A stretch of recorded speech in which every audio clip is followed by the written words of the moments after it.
It's been quite the year for tech. We've seen our fair share of awkward moments and also some spectacular fails. Here are all the ones that made my favourites list, and spoiler alert, there are a couple of these which will probably go down as some of the most embarrassing tech fails of all time.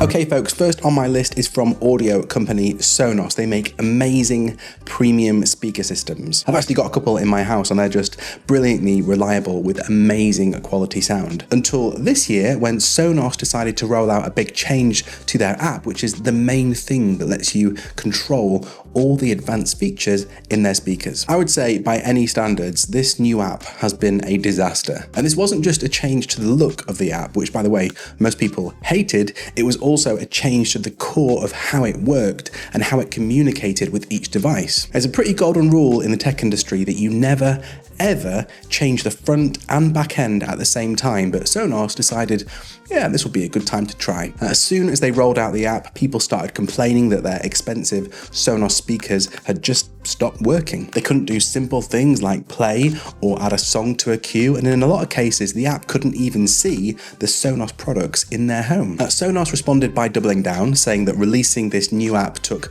courage. They then said that they'd roll back to the old app, and then they said that it would do more harm than good to bring the old app back. Make your mind up, Sonos. Well, the company have since publicly apologised and outlined a roadmap for fixes, but for many, this might be too little, too late. And sure enough, Sonos's 2024 earnings report was not too pretty. Next, let's talk about Google and their shenanigans with this year's Team Pixel campaign. Before we do, let me just tell you how I and most other creators that I know approach sponsored content on YouTube. Any company I work with has to sign up to my ethical statement, which anyone can read on my website. It basically states that all my work and opinions are my own, and I don't unfairly prioritize any brand or product over another, even if you're paying me. You see, I know that people count on my recommendations, and if I mess around with that trust, my content is pretty much worthless. Now, earlier this year, Google released their Pixel 9 phone and started sending out agreements to influencers,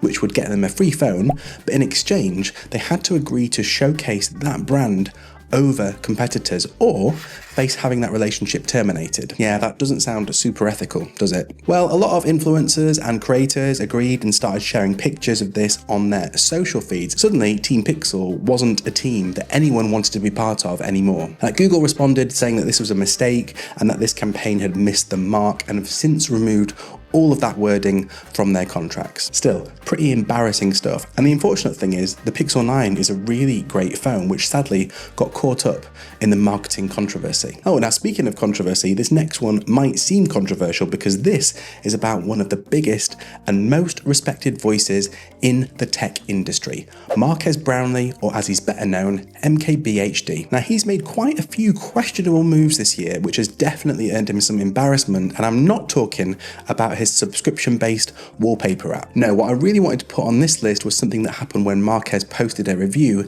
testing some new camera equipment whilst driving a Lamborghini car. Now, in this clip, which has since been deleted, MKBHD was shown accelerating from 30 miles an hour to 95 miles an hour in about 4 seconds. The main speedo on the car was blurred out, but the second display showed the real speed. Whoops. And yeah, this was in a 35 mile an hour zone with signs clearly flashing by asking drivers to slow down for children. Double whoops. Marques went on to remove that segment of the video. He posted a public apology, but the damage was already done, and most of his videos since then have been flooded with commenters trolling him. And this is not the last we'll hear from Marques on this list. Let's move on. I think we could probably have a whole video on Apple fails from this year, but I've got 4 examples that I think we should really talk about. First of all, that iPad Pro advert, you know, the one where an enormous crusher literally smashes up a bunch of items of cultural significance and then squeezes it into an iPad. Now, this advert was meant to demonstrate how creativity has been infused into Apple's latest super thin Pro tablet, but this was pretty tone deaf with a backdrop of concerns in many of the creative industries about artificial intelligence taking people's jobs. The actor Hugh Grant even called it the destruction of the human experience, courtesy of Silicon Valley. It's really hard to see why anyone at Apple didn't get a second opinion about the message they wanted to convey here. And yeah, they most definitely didn't crush it with this one. Next up, this year saw Apple start to ship their super expensive Vision Pro goggles to eager early adopters who were desperate to play out their dreams of a device that promised to bring Minority Report fantasies to life. But once people started testing them out, the honeymoon period was short-lived, and a lot of people had returned their $3,500 headsets after just a few days. Many users reported that the headset gave them headaches and motion sickness, which is fairly common for VR headsets, and others complained about the weight of the device and the uncomfortable strap design. Other people found it simply wasn't practical. Being able to take a drink of coffee whilst wearing one wasn't exactly easy. It started to look like this was a very expensive prototype that happened to have been released as a finished product. And like a lot of early products, it's not been well supported either, with no native Netflix or YouTube apps showing up in their Vision Pro app stores. So if you can't use this for productivity or to watch your favorite entertainment shows and there aren't enough games to make it worthwhile, that $3,500 investment is looking pretty poor right now. And unlike a lot of Apple products, this thing has not held its price in the second-hand market, with some listings showing at a third off the retail price. Oh well, for those of you who went early with Apple's first headset, at least while you're wearing this, no one can see you crying. The third big Apple embarrassment we absolutely have to talk about this year is, you guessed it, Apple Intelligence. I can't remember a launch like this before from Apple, if you could even call it a launch. I mean, they made a big song and dance about the new features at WWDC, as in pretty much the entire keynote was dedicated to those new features. We're talking ChatGPT add-ons, contextual deep system-wide integration across all your devices. It all sounded brilliant. They went on to make a huge deal in new product launches about how their latest iPhones, iPads and Macs were built from the ground up for Apple Intelligence, and even started running TV adverts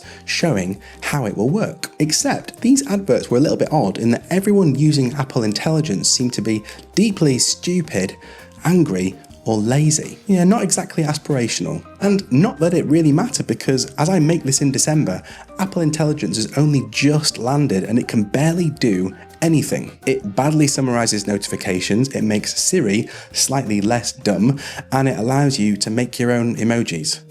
That's about it. It feels a bit like Apple have just called to say they're picking me up for a big road trip, but in the background, they're still building the engine and finding all the bits to make the car work. Anyway, let's see what next year brings for Apple Intelligence. And my final two fails also have an AI flavor, and they were embarrassing for pretty much the same reason.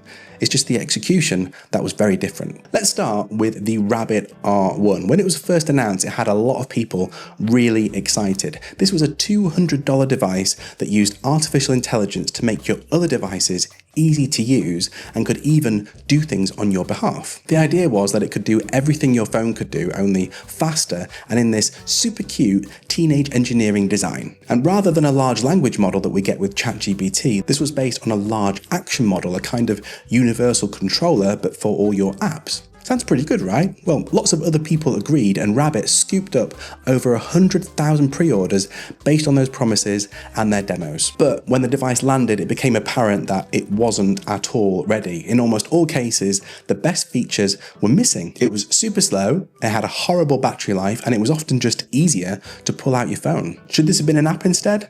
Let me know in the comments. As for Rabbit's response, it was more along the lines of, hang on, updates are coming, this is just the beginning. And do you know what? That really annoys me. We've been in this situation before with other products. You can't just expect people to give you their money today for a product that's not ready until tomorrow, or next year, or maybe never. If it's not ready, just don't release it. How about that as an idea? And then top of my list, a $700 device that has a monthly $25 subscription fee made by a bunch of ex-Apple employees, powered by AI, and promises to make you forget your phone. Not sure what it is yet? Let me just get the founders to tell you. It's a standalone device and software platform built from the ground up for AI. Of course, it's the Humane AI pin. I think the writing was on the wall for this one when they released their catastrophic preview video, which utterly failed to say what the device even was or what it could do until around 3 minutes into a 10-minute video. This was rightly met with ridicule, and they had every opportunity to surprise us when it came to launching the thing, but no, It was exactly as bad as it looked here. They even invited some of the top tech YouTubers in the world to come and try it out, where it promptly failed on camera multiple times with multiple people. How many chicken nuggets there are in a 20 chicken nugget share box, it said without a hint of caution. There are 14 chicken nuggets in the box. Interesting. Aaron, aka Mr. Who's the Boss, summed it up perfectly. Their ambition is full-on Star Trek, their execution is pure Toy Story. And that is why the Humane AI pin is top of my list for the most embarrassing tech failures this year. Most of you know how this story is continued. Amongst other people, Marquez put out a scathing review, which of course with a title like that went totally viral, and the latest is that the company is currently on damage control and looking for buyers. Now, some people would say that YouTube reviewers, especially those with a platform like this, should be more careful in how they present their reviews. My take is that companies should just stop releasing products that aren't ready. This whole tech trend of racing to be first to avoid being second is so flawed. Customers just want good products that make their lives a bit better, and we're quite happy to wait until they actually work. Folks, I hope you enjoyed this little walk down tech memory lane with me. Let me know in the comments if there were any other super embarrassing fails that I've missed off the list. And hey, if you've stopped by the channel this year to leave a like, comment, feedback, or even subscribe, from the bottom of my little Yorkshire heart, thank you. It means absolutely everything, and I'm forever grateful. Apart from these commenters, yeah, they can go and suck a big fat donkey. See you next time.